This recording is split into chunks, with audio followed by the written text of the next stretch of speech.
20 जून 1991 की शाम कैबिनेट सचिव नरेश चंद्रा ने प्रधानमंत्री नरसिम्हन राव को एक टॉप सीक्रेट नोट दिया।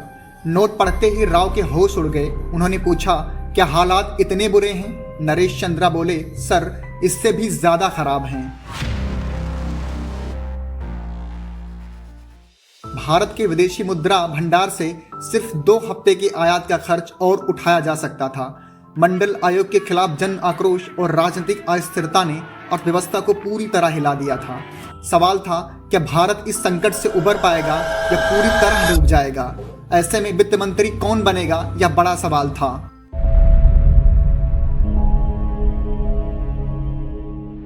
बीस जून की रात मनमोहन सिंह यूरोप से लौटे थे और गहरी नींद में थे। पीसी अलेक्जेंडर ने सुबह 6 बजे उन्हें उठाया। मनमोहन सिंह ने प्रस्ताव सुना और भारत के वित्त मंत्री बने।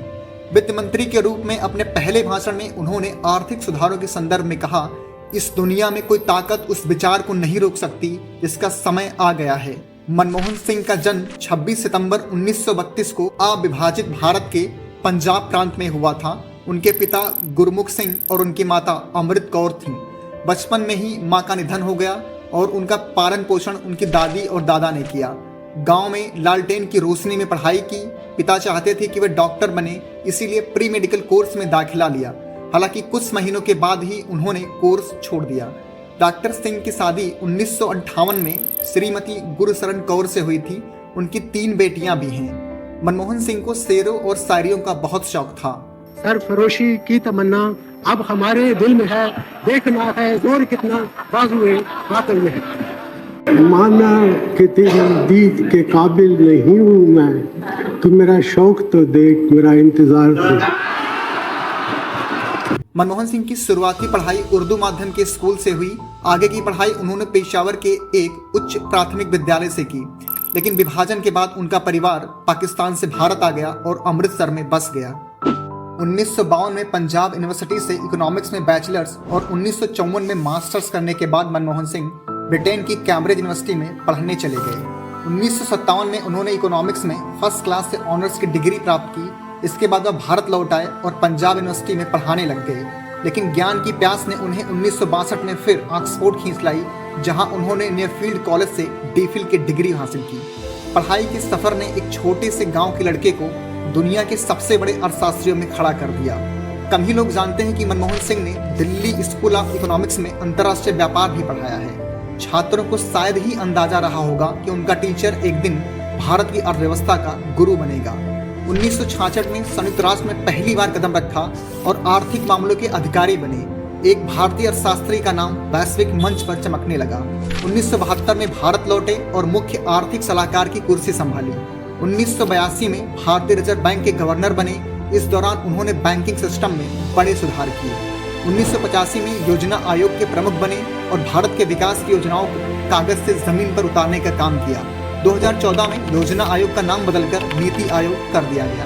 1987 में संयुक्त राष्ट्र के दक्षिण आयोग के महासचिव बने। विकासशील देशों की आवाज को दुनिया में बुलंद किया। 1991 में राजनीति में एंट्री हुई और असम से राज्यसभा सांसद चुने गए। इसी साल वित्त मंत्री बने और भारत की अर्थव्यवस्था को एक नई दिशा दी। 1998 में जब बीजेपी सत्ता में थी, तब राज्यसभा में विपक्ष के नेता के तौर पर उन्होंने अपनी काबिलियत साबित की। 2018 में कांग्रेस से राज्यसभा पहुंचे और उनका कार्यकाल अप्रैल 2024 में समाप्त हुआ। डॉक्टर मनमोहन सिंह का सफर एक साधारण अर्थशास्त्री से देश के सर्वोच्च पद तक पहुंचने की प्रेरणादायक कहानी है। साल 2004 के लोकसभा चुनाव के नतीजे आने के बाद साफ हो गया कि कांग्रेस की सरकार बनने वाली है। सबको लगा कि कांग्रेस अध्यक्ष सोनिया गांधी ही देश की अगली प्रधानमंत्री होंगी, लेकिन उनके विदेशी मूल को लेकर जबरदस्त विरोध हुआ। उधर उनकी शपथ होगी और इधर मेरा त्यागपत्र होगा। दबाव इतना बढ़ गया कि सोनिया गांधी ने खुद प्रधानमंत्री बनने से इनकार कर दिया। इसके बाद मनमोहन सिंह को प्रधानमंत्री चुना गया। 2 बार लोकसभा चुनाव हारने वाले इंसान ने देश की सबसे ऊंची कुर्सी संभाल ली। मनमोहन सिंह के कार्यकाल में 12 अक्टूबर 2005 को भारत में सूचना का अधिकार यानी सरकारी फाइलों में छिपी बातों को बाहर लाने वाला कानून लाया गया। साल 2005 में ही महात्मा गांधी राष्ट्रीय ग्रामीण रोजगार गारंटी योजना यानी मनरेगा, जिसमें गांव के लोगों को 100 दिन की नौकरी की गारंटी देने वाली योजना है।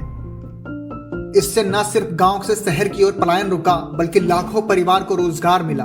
विश्व बैंक ने भी इसकी सराहना की है। शीत युद्ध के बाद से अमेरिका का झुकाव पाकिस्तान की तरफ था, लेकिन साल 2008 में भारत अमेरिका परमाणु समझौते के बाद भारत और अमेरिका के रिश्तों ने एक ऐतिहासिक मोड़ ले लिया। डॉक्टर मनमोहन सिंह ने जब न्यूक्लियर डील की बात छेड़ी तो सरकार के भीतर के ही लोग सन्न रह गए। लेफ्ट बीजेपी ने तो हंगामा मचा दिया, कांग्रेस भी घबरा गई, वामपंथियों ने अपना समर्थन ले लिया, लेकिन मनमोहन सिंह अड़ गए। बोले गद्दी छोड़ेंगे लेकिन न्यूक्लियर डील पर पीछे नहीं हटेंगे। संसद में इस मुद्दे पर जोरदार बहस हुई, 8 घंटे तक बहस चली। रात के 12 बजे वोटिंग हुई और किसी तरह सरकार बची, लेकिन डील हुई। मनमोहन सिंह जीत कर निकले। उस दिन खामोश मनमोहन ने दुनिया को दिखा दिया कि जब बात देश की हो तो वो भी आक्रामक राजनीति कर सकते हैं। जनवरी 2014 में आखिरी प्रेस कॉन्फ्रेंस में उन्होंने इसे अपने कार्यकाल की सबसे बड़ी उपलब्धि बताया था। साल 2008 में कांग्रेस के नेतृत्व वाली यूपीए सरकार ने देश भर के किसानों का कर्जा माफ करने का फैसला किया। इसका नतीजा यह हुआ कि एक बार फिर 2009 के चुनाव में कांग्रेस की सरकार बनी। 2004 से लेकर 2014 तक प्रधानमंत्री के रूप में सिंह का कार्यकाल याद करें तो एक ऐसे भंवर की याद आती है जिसमें पूरी दुनिया फंस गई थी। वह समय था 2008 की वैश्विक महामंदी का, जब दुनिया भर में आर्थिक तबाही मची हुई थी। अमेरिका के रियल एस्टेट और बैंकिंग सेक्टर की गड़बड़ियों से उभरे इस संकट में लीमैन ब्रदर्स सहित कई बड़े ग्लोबल बैंक ढह गए। सिंह ने उस आंधी से भारतीय अर्थव्यवस्था को जिस तरह से बचाया, उनकी तारीफ दुनिया भर में हुई। मनमोहन सिंह के ही कार्यकाल में 2009 में आधार योजना लाई गई, जिसकी तारीफ यूनाइटेड नेशन में भी की गई। साल 2010 में मनमोहन सिंह की सरकार ने देश में शिक्षा का अधिकार लागू किया, यानी हर बच्चे को स्कूल भेजने वाला कानून। मनमोहन सिंह ने अपना उदाहरण देते हुए कहा था, मैं जो कुछ भी हूँ वह शिक्षा की बदौलत हूँ। मैं चाहता हूँ कि शिक्षा की रोशनी सभी के पास पहुँचे। साल 2013 में देश के हर गरीब को सस्ता राशन देने वाला राष्ट्रीय खाद्य सुरक्षा अधिनियम लागू किया। हालांकि 2G, कोयला घोटाला और कॉमनवेल्थ गेम में भ्रष्टाचार यानी 2010 के बाद मनमोहन सिंह की सरकार पर भ्रष्टाचार के इतने आरोप लगे कि उनकी छवि को गहरा नुकसान हुआ। साल 2010-11 में दिल्ली और देश के कई हिस्सों में भ्रष्टाचार के विरोध में प्रदर्शन हो रहे थे और उस समय लोगों के गुस्से को मनमोहन सरकार नहीं समझ पाई। इसका नुकसान यह हुआ कि साल 2014 के आम चुनाव में कांग्रेस को बुरी हार मिली। पार्टी 162 से 44 सीटों पर आ गई। मनमोहन सिंह ने अपनी विदेश नीति में पुराने रास्ते को ही आगे बढ़ाया, पाकिस्तान के साथ शांति बातचीत जारी रखी, लेकिन यह सिलसिला कई आतंकी हमलों से बार बार टूटता गया। सबसे बड़ा झटका नवंबर 2008 में मुंबई हमले का था, जिसने रिश्तों में और तनाव भर दिया। उन्होंने चीन के साथ सीमा विवाद खत्म करने की कोशिश की और 40 साल बाद नाथुला दर्रा खोलने का समझौता हुआ। यह कदम रिश्तों को सुधार की ओर एक बड़ा कदम माना गया। बराक ओबामा ने अपनी पुस्तक ए प्रॉमिस्ड लैंड में मनमोहन सिंह को असाधारण व्यक्ति कहा।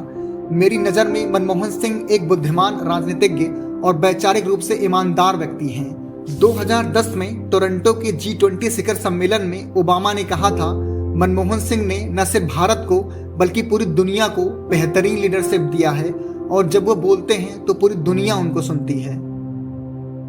उनके जीवन की वे 4 घटनाएं हैं जिनसे मनमोहन सिंह काफी दुखी हुए। यूपीए सरकार के कार्यकाल में महंगाई, 2G, टेलीकॉम और कोयला घोटाला सामने आए। इसके चलते उनकी सरकार की आलोचना हुई, विपक्ष के निशाने पर रहे। इन घोटालों की वजह से ही 2014 के आम चुनाव में कांग्रेस को हार का सामना करना पड़ा। 2013 में राजनीति में अपराधियों की एंट्री रोकने के लिए सुप्रीम कोर्ट ने फैसला सुनाया। मनमोहन सरकार फैसला पलटने के लिए अध्यादेश लाने वाली थी, लेकिन राहुल गांधी ने अध्यादेश की कॉपी को कंप्लीट नॉनसेंस करार देते हुए फाड़ने की बात कही। भाजपा द्वारा सिंह पर अक्सर ऐसी सरकार चलाने का आरोप लगाया जाता था जो भ्रष्टाचार से घिरी हुई थी। पार्टी ने उन्हें मौन मोहन सिंह की संज्ञा दी थी। मौन मोहन सिंह जी आए थे और आरोप लगाया था कि उन्होंने अपने मंत्रिमंडल में भ्रष्ट नेताओं के खिलाफ नहीं बोला। डॉक्टर सिंह को एक्सीडेंटल प्राइम मिनिस्टर कहा गया। 2009 में चेंजिंग इंडिया पुस्तक के लॉन्च पर डॉक्टर सिंह ने कहा, मैं एक्सीडेंटल पीएम ही नहीं, एक्सीडेंटल वित्त मंत्री भी था। 2019 में इसी नाम से फिल्म आई। संजय बारू, जो कि डॉक्टर सिंह के मीडिया सलाहकार थे, उन्होंने अपनी पुस्तक the accidental prime minister the making and unmaking of Manmohan Singh में लिखते हैं कि दूसरे टर्म में उनकी फैसले लेने की ताकत कहीं खो गई। करप्शन का शोर सरकार की आवाज बन गई। ऐसा लगता है कि पिछले 2 या 3 साल में उनकी मुस्कान गायब हो गई है। उनका असर चुनाव में भी दिखा और यूपीए सरकार की बुरी तरह पराजय हुई। बतौर प्रधानमंत्री 4 जनवरी 2014 को अंतिम प्रेस वार्ता में खुद को कमजोर प्रधानमंत्री को लेकर हो रही आलोचना को खारिज करते हुए कहा था, मीडिया के मुकाबले इतिहास मेरे प्रति ज्यादा दयालु होगा। विपक्ष मौन मोहन कहकर कटाक्ष करता था, उसका जवाब भी उन्होंने उस कॉन्फ्रेंस में दिया था। उन्होंने कहा था, जहां तक बोलने का सवाल है, जब भी जरूरत पड़ी है पार्टी फोरम में मैं जरूर बोलता रहा हूं और आगे भी बोलता रहूंगा। मनमोहन सिंह को राष्ट्रीय और अंतर्राष्ट्रीय स्तर पर कई सम्मान मिले हैं। सिंह को कैम्ब्रिज और ऑक्सफोर्ड यूनिवर्सिटी सहित कई विश्वविद्यालयों की ओर से मानद उपाधियों से सम्मानित किया गया है। 2024 के अंत में देश की राजनीति को बड़ा झटका लगा। आर्थिक सुधारों के नायक, खामोशी से इतिहास रचने वाले पूर्व प्रधानमंत्री डॉक्टर मनमोहन सिंह अब सदा के लिए मौन हो गए। दिल्ली एम्स में उन्होंने दुनिया को अलविदा कहा।